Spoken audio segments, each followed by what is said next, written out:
Hey, you guys, gals, and bums. Welcome back to A Few Bad Men. Today, we're going to take it back, way back, to the days before the Tommy gun and speakeasies, before labor unions and prohibition made street thugs and the multimillionaires. Back to a time when men settled their disputes with fists, feet, knives, and clubs. Today, we'll be talking about William Poole, better known as Bill the Butcher. The larger-than-life character from the 1840s and 50s, he was one of the most ferocious, rough-and-tumble fighters that ever cracked a skull or gouged an eye out. Poole was a thug, a thief, and a celebrity. The leader of the Christopher Street Gang, and some say the Washington Street Gang, joined together with other so-called native-born gangs to form the Bowery Boys and become one of the most terrifying groups of criminals in New York history. All right? But before we get into all of that, if you haven't already, I need you to go down there and give the subscribe button a pair of cement shoes. All right, he needs a dirt nap.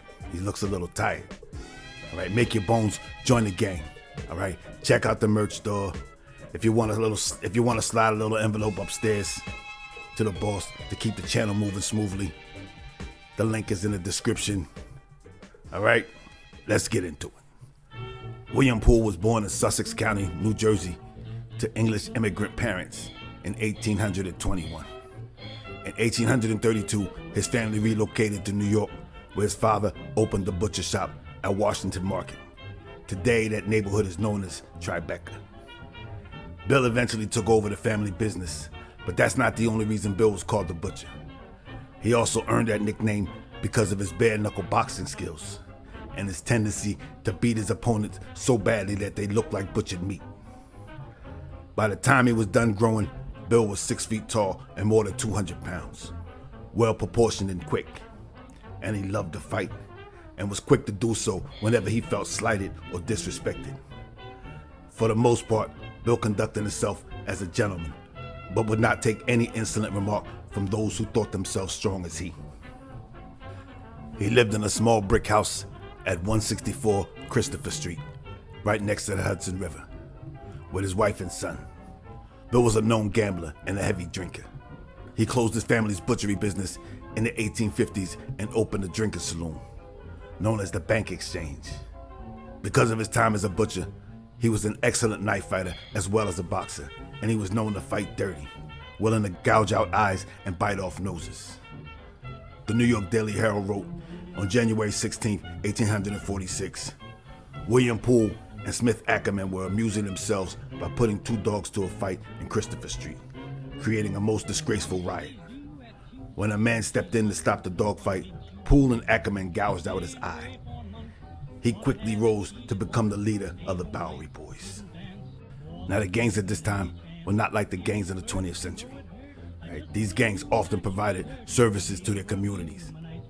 Many of these gangs were fire companies that fought with other fire companies to put out fires and collect from the insurance companies. When a fire broke out, a Bowery Boy would rush to the area, put a barrel over the nearest fire hydrant, and sit on it. Rival companies often came to blows, and if one company couldn't put the fire out, they made sure that their rivals didn't. Bill joined the Howard Fire Company, number 34. Between 1820 and 1845, waves of Europeans began to immigrate to the U.S. Between 10,000 and 100,000 immigrants, many from Ireland and Germany, moved to the U.S. every year. Between 1845 and 1854, 2.9 million more immigrants came to America. Many Americans whose parents or grandparents had immigrated themselves began to despise these new arrivals. They called themselves the nativists, and they believed that the immigrants would take available jobs and crowd them out. It didn't help that a lot of these immigrants were Catholic and the nativists were Protestant.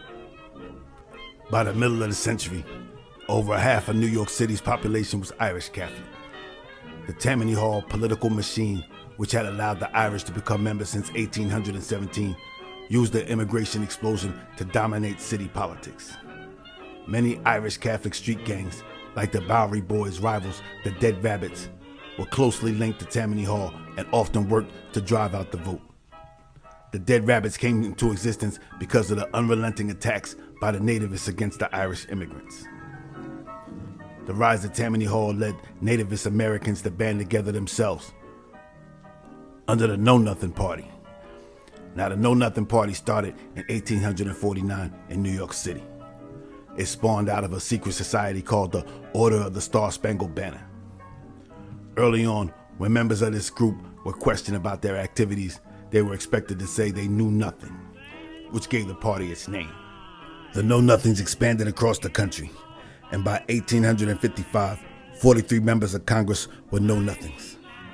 As the nativist New Yorker, an enemy of the Irish Catholics, Bill was an early leader of the Know Nothing Party. He organized his members to vote together and oppose the Irish immigrants. Bill became a lead shoulder hitter, enforcing the nativist rule at the ballot box. He and other Bowery Boys were getting into frequent street fights and riots with their Irish rivals, the Dead Rabbits. In 1851, Bill and the former heavyweight contender, Tom Hyer, beat a bartender at the Florence Hotel. They beat him so bad, they punctured his cheek and broke his jaw and pounded his left eye shut. They intended to do the same thing to the owner, who hid until the two brawlers left. But Bill wasn't the only tough guy in New York. One of them was a guy named John Morrissey. Now, Morrissey was born in Ireland in 1831 and emigrated to New York City 2 years later. He grew up to be a large and tough individual who also loved the bare-knuckle box. These qualities made Morrissey an appealing recruit to Tammany Hall.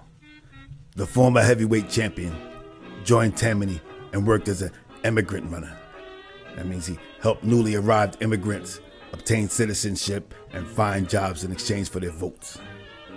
Like Bill, Morrissey spent election days working as a shoulder hitter, protecting the voters from violence and harassment so they could vote. Bill the Butcher and John Morrissey were on a collision course. They squared off in the 1854 mayoral election. Morrissey defended his voters from Bill's interference, and the Tammany Hall candidate won. Conflict seemed unavoidable. The two men were both arrogant, violent, and on opposite sides politically. On October 12, 1853, 23-year-old John Morrissey beat a 40-year-old guy named Yankee Sullivan for the world championship. But after the fight, Bill and Tom Hare refused to pay up on the bets. They claimed foul play and called Morrissey a thief and a liar. They eventually relented, but this inflamed the situation between Morrissey and Hare, who himself was a former champion. I know I said that he was a contender before, but he was a champion, and I don't want to go back and change it now. So now you know. In fact, the two were supposed to fight, but could not agree on the terms. Once, while Morrissey was trying to collect, Bill was there. And when Morrissey made his case for his dough, Bill told the men to tell him to go to hell. Morrissey began to challenge Hare to a fight, who had vowed to never step into the ring again. But Morrissey kept needling, hoping to shame him into the ring. Bill didn't take kindly to Morrissey's attacks on his pal. And in the summer of 1854, the two bumped into each other on the street, and they had to be separated. They met again in Dick Platt's saloon, and Morrissey bet $100 that Bill the Butcher would not show up to fight him. But Morrissey made a grave mistake. Bill did show up to the Amos Street Pier, which was in the Bowery Boy territory. His mistake was challenging Bill to a no-rules fight. He would have been better had he challenged Bill to a prize fight. At least he would have had a referee in there with him. Morrissey threw the first punch. Bill dodged it and grabbed Morrissey around the waist and slammed him to the ground. Then Bill, who outweighed Morrissey by 30 pounds, put his knee across Morrissey's belly and began to pummel him and gouge at his eye until Morrissey conceded and yelled enough. The fight lasted 5 minutes. No one had ever made him quit before or beat him so quickly. But before Bill let him up, he kicked him senseless with his heavy boots. Bill the Butcher walked away with only a black eye. Morrissey was down for a few months recuperating, and him and his friends began to plot revenge. And a couple of months into the new year of 1855, the Tammany Hall thugs more than evened the score. On Saturday, February 24th, 1855, Bill Poole and a friend named Janeway entered the Stanwix Hall, a tavern at 759 Broadway in Manhattan, around 10:30 p.m. Bill had just finished his supper when someone notified him that John Morrissey was drinking with other Tammany Hall men in the pack. Poole said to one of the proprietors, "Sorry, old man. I would not have come in if I knew that they were here. I didn't come in for trouble." Morrissey and his friends were in the back room drinking and eating. Morrissey was drinking but not excited when he noticed Poole leaving the tavern. As Poole was preparing to leave, Morrissey charged out of the back room and challenged him by saying, "You're a pretty damn fighting son of a bitch." Poole answered by touching the side of his nose, which further infuriated Morrissey. Morrissey told him that he would lick him any time. Bill simply smiled and said, "You said that once by the City Hotel, and honey, you tasted me once and you didn't like me." Morrissey called Poole a coward, to which Poole replied, Morrissey was a liar. Morrissey made a move towards Poole when Morrissey's friend James Irwin grabbed him by the sleeve to drag him away.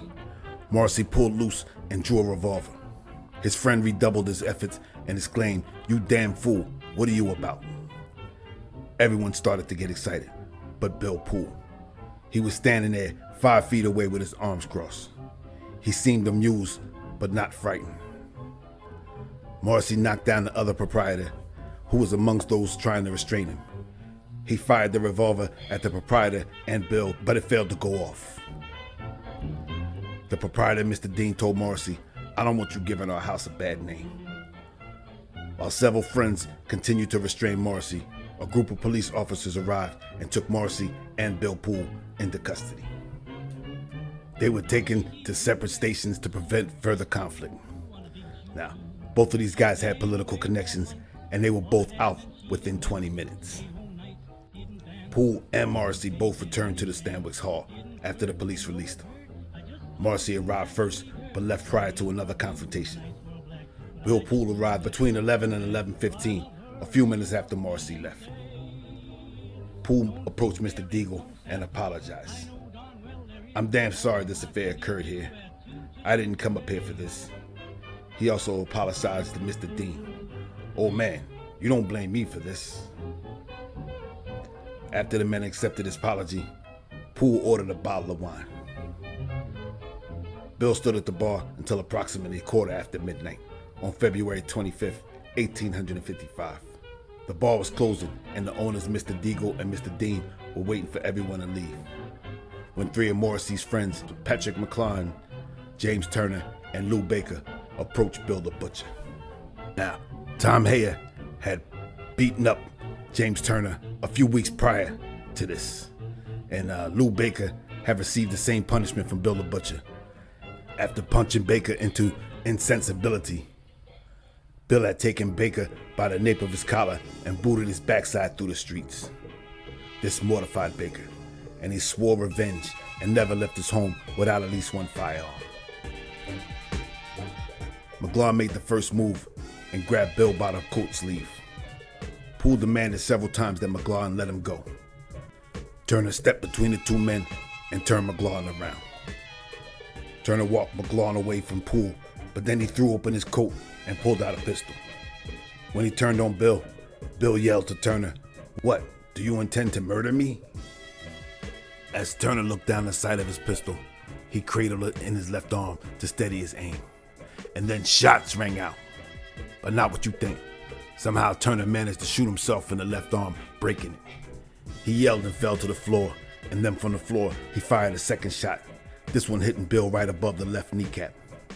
As Bill fell to the floor, Lou Baker pulled out his own pistol and said, "I guess I'll take you anyway." Then he stood over Bill and shot him in the heart. A friend of Bill's tried to help him up, but was shot in the head by Patrick McClellan, but he recovered. Turner fired a few more shots from the floor, but only managed to hit his pal Lou Baker. Bill the Butcher was down, but he was tough. He lived with a bullet in his heart between the ventricles for 10 days. He died in his home on March 8th, 1855. His last words were reportedly, "Goodbye, boys. I die a true American." And that, my friends, is the skinny on one, William Poole, better known as Bill the Butcher. I hope you guys enjoy the story as much as I enjoyed telling it. Make sure you bump off that subscribe button. He needs a pair of cement shoes. Break that thumb. Hit that bell.